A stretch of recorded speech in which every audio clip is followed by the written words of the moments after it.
போர்க்கொடி தூக்கி இருக்கிறார் திரு K A Sengottaiyan. ஒரு ரோட் ஷோ எல்லாம் நடத்திருக்கிறாரு பாருங்க. இந்த பிரஸ் கான்ஃபரன்ஸ் முடிந்தா முன்னாடியான நினைவில் அவர் தன்னுடைய ஆதரவாளர்கள் எல்லாம் அதிமுக அலுவலகம், கோபியில் இருக்கக்கூடிய அதிமுக அலுவலகத்தில் கூட்டி ஒரு 80 கார் ஆதரவாளர்கள் முன்பின் போக தன்னுடைய இல்லத்திலிருந்து கட்சி அலுவலகத்துக்கு வந்து 10 நாள் கெடு கொடுக்குறேன், எம்ஜிஆர் ஜெயலலிதா அவர்களே அவங்களை எதிர்த்தவங்கெல்லாம் சேர்த்துக்கிட்டாங்க, வெற்றி பெறணும்னா எல்லாரும் சேரணும், 10 நாட்களுக்குள்ள நடக்கலைன்னா அடுத்த கட்ட நடவடிக்கை எடுப்பேன் அப்படின்னு எச்சரிக்கை விடுத்திருக்கிறார் திரு எடப்பாடி பழனிசாமி அவர்களுக்கு. தன்னுடைய அரசியல் வாழ்க்கையில ஒரு போர்க்குடி எழுப்பிய ஒரு ட்ராக் ரெக்கார்டு அவருக்கு கிடையாது. இந்த முறை அவர் செய்திருக்கிறார். இதோடைய விளைவுகள் என்ன, பின்னணி என்ன, இதெல்லாம் நிச்சயமா வரக்கூடிய மணி நேரங்களில் பேசு பொருளாக இருக்கிறது. நம்முடைய திரு துரை கருணா அதிமுக விவகாரங்களை எம்ஜிஆர் காலத்திலிருந்து உன்னிப்பாக கவனித்து வரக்கூடிய மூத்த பத்திரிகையாளர் இணைந்திருக்கிறார். திரு கே செங்கோட்டையன் சொன்ன கருத்து ஒரு பக்கம், அதற்கு என்ன விளைவு இருக்கும்னு நினைக்கிறீங்க? இதுக்கு முன்னாடி திரு புகழேந்தி சொன்னார், செங்கோட்டை சொல்லியே கேட்காதவங்க செங்கோட்டையன் சொல்லியே கேட்க போறாங்க, என்ன மாறிட போகுதுன்னு கேட்டார். மாறும்னு நினைக்கிறீங்களா? வணக்கம் சகோதரா. மரியாதைக்குரிய செங்கோட்டையன் அவர்களை பொறுத்த அளவுல அண்ணா திராவிட முன்னேற்ற கழகத்தினுடைய ஒரு முகமாக தமிழகம் முழுவதும் அறியப்பட்டவர். புரட்சித் தலைவர் எம்ஜிஆர் அவர்கள் கட்சி தொடங்கிய தொடக்க காலம் முதலே இந்த கட்சிக்காக பாடுபட்டவர். பல்வேறு சோதனைகளை, அடிதடி, வழக்கு, வம்பு, சிறை என்று வந்தவர். இந்த கட்சி எப்படி தொடங்கப்பட்டது, எந்த அளவிற்கு சோதனைகளை சந்தித்தது என்பதை உடனிருந்து பயணித்தவர் அவர். அதனால இந்த கட்சி மீண்டும் ஒரு பின்னடைவை, சரிவை, தோல்வியை சந்தித்து விடக்கூடாது என்பதற்காக தான் இதுவரை பொறுத்து பார்த்து பொறுத்தது போதும் பொங்கி எழு அப்படிங்கிற மாதிரி எழுந்திருக்கிறார். ஏற்கனவே அண்ணா திராவிட முன்னேற்ற கழகத்தினுடைய நிறுவன தலைவர் புரட்சித் தலைவர் எம்ஜிஆர் ஆகட்டும், மரியாதைக்குரிய செல்வி ஜெயலலிதா ஆகட்டும், இந்த இருவரும் தலைவர்களுமே தொண்டர்கள் முக்கியம், கட்சி முக்கியம், கட்சியின் நலன் முக்கியம், கட்சியின் எதிர்காலம் முக்கியம், கட்சியின் வெற்றி முக்கியம் என்று கருதித்தான் தங்களுக்கு எதிரான நிலைப்பாடு எடுத்து வெளியே சென்றவர்கள் எல்லாம் அரவணைத்தார்கள். ஏனி ஜானி என்று பிரிந்த பொழுது அனைவரையும் ஒருங்கிணைத்து அரவணைத்து அனைவருக்குமே பதவி பொறுப்புகளை வழங்கினார் செல்வி ஜெயலலிதா அவர்கள். புரட்சித் தலைவர் எம்ஜிஆர் அவர்களும் 1976 ஏற்பட்ட ஒரு பிளவு, ஒரு பிரிவு. அன்றைய தினம் திரு கோவை செழியன், ஜி விஸ்வநாதன், பிள்ளப்பன், விருதுநகர் சீனிவாசன், இந்திரகுமாரி போன்ற முன்னணியினரெல்லாம் வெளியிலே போய் புரட்சித் தலைவர் எம்ஜிஆர் அவர்களுக்காக வழக்கெல்லாம் தொடுத்தார்கள். அவர்களையும் அரவணைத்தார். 84 எஸ் டி சோமசுந்தரம் தனி கட்சி தொடங்கி அவர் ஒரு தேர்தலை எதிர்கொண்டு தோல்வி அடைந்த உடனே அவரையும் அழைத்து அரவணைத்து கட்சி முக்கியம், கட்சிக்காக பாடுபட்டவர்கள் முக்கியம், அவர்கள் எதிர்காலம் பாழாகிவிடக்கூடாது என்றுதான் புரட்சித் தலைவர் எம்ஜிஆர் அவர்களும் செல்வி ஜெயலலிதா அவர்களும் நினைத்து அவர்கள் செயல்பட்டார்கள். அந்த நிலைப்பாடு திரு எடப்பாடியிடம் இல்லை என்பதால் தான் இந்த போர்க்குரல் எழுந்திருக்கிறது. 2024 நாடாளுமன்ற பொது தேர்தலில் ஏற்பட்ட சரிவு, பின்னடைவு, பெரும் தோல்வி என்பது உலகறிந்த ஒன்று.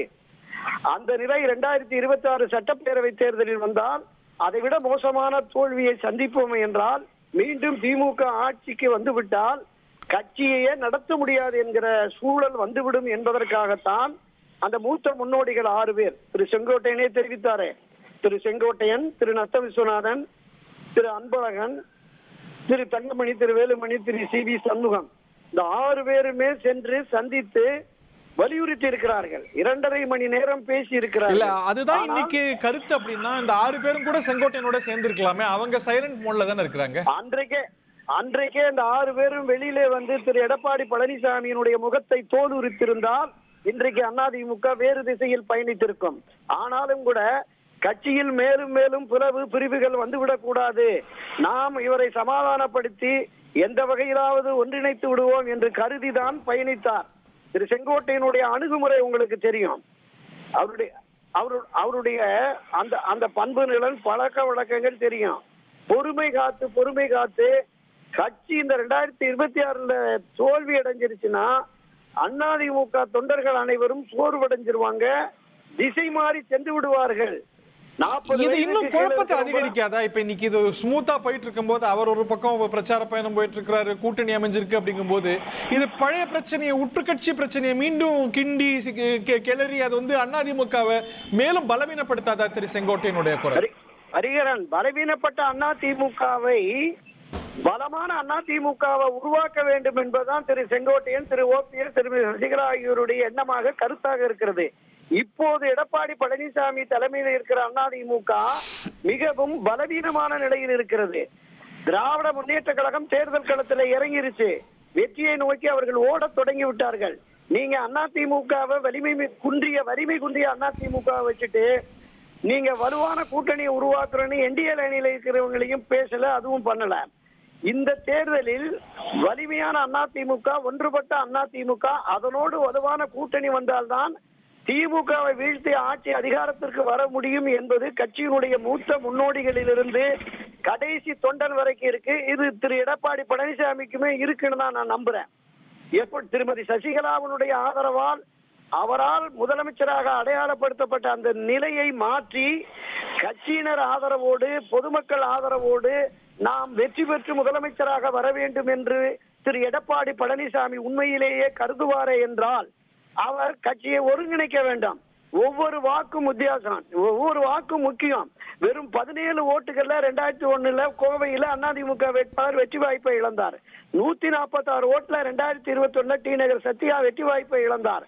இன்றைக்கு திரு ஓபிஎஸ், திருமதி சசிகலா, திரு செங்கோட்டையன் ஆதரவாளர்களுடைய வாக்கு வங்கி என்பது மிக குறைந்து பார்த்தாலும் 10% வாக்குகள் இருக்கும்.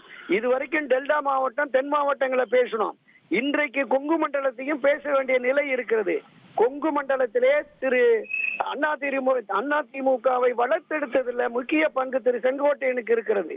திரு செங்கோட்டையன் அவர்கள் இருவரும் தலைவர்களின் நம்பிக்கையை பெற்றவர். இந்த கட்சியில் இருக்கிற கடைசி தொண்டன் வரைக்கும் அவரை மதிப்பான்.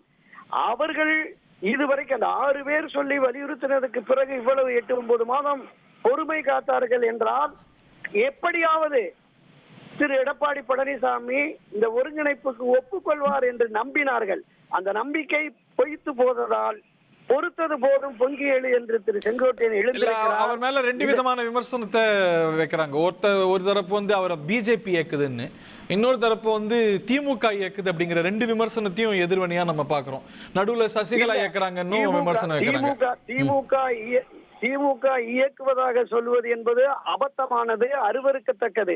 நிச்சயம் திராவிட முன்னேற்ற கழகத்தோடு ஒருபோதும் ஒட்டோ உறவோ செங்கோட்டையனோ அல்லது அதிமுகவில் பயணிக்கிறவர்களுக்கு இருக்காது.